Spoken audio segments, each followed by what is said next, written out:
बिस्मिल्लाहिर्रहमानिर्रहीम। मैं समझता हूँ कि कौमी असम्बली और सैनेट को ये चाहिए था कि वो सबसे पहले, बल्कि वजारत कानून को भी ये चाहिए था कि वो ये जब कानून बना रहे थे जो कम उम्र शादी के निकाह की उम्र का तयन कर रहे थे, तो ये सबसे पहले इस्लामी नज़रियाती कौंसल में इस बिल को भेजते।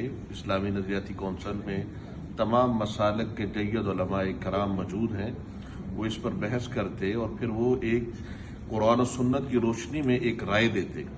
उस राय की रोशनी में जब ये बिल जाता तो फिर ये कौमी असम्बली और सैनेट से पास होता। मैं ये समझता हूँ कि ये सैनेट और कौमी असम्बली ने एक बहुत बड़ी गलती की है कि इस पर कुरान और सुन्नत के खिलाफ ऐसा बिल पास हो गया है जो किसी सूरत एक इस्लामी मुआशरे की असम्बली को ज़ेब नहीं देता। और मैं ये समझता हूँ इस पर उलमाए कराम के पाकिस्तान के जो मुस्लिम तबक़ात हैं उनके अंदर शदीद तहफ़्फ़ुज़ात थे कि आपने इस बिल को क्यों पास किया।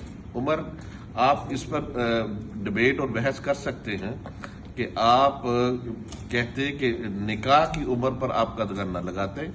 आप उसकी ये रीज़न पेश कर सकते थे कि जनाब पुख्ता उम्र में जाकर रुखसती होनी चाहिए, इस पे कोई बात हो सकती थी।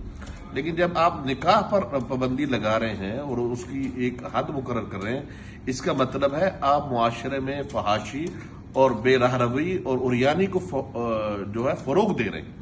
एक इस्लामी मुआशरा इसको अफोर्ड नहीं कर सकता।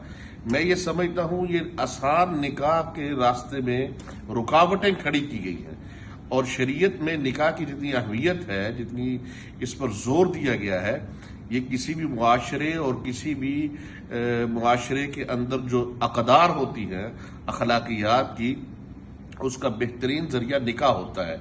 आप जब उसको इजाज़त देते हैं कि जनाब आप एक उम्र में चले जाएं, तो वो उसका मतलब ये है कि आप बेरहरवी की और उरियानी और फहाशी के रास्ते खोल रहे हैं।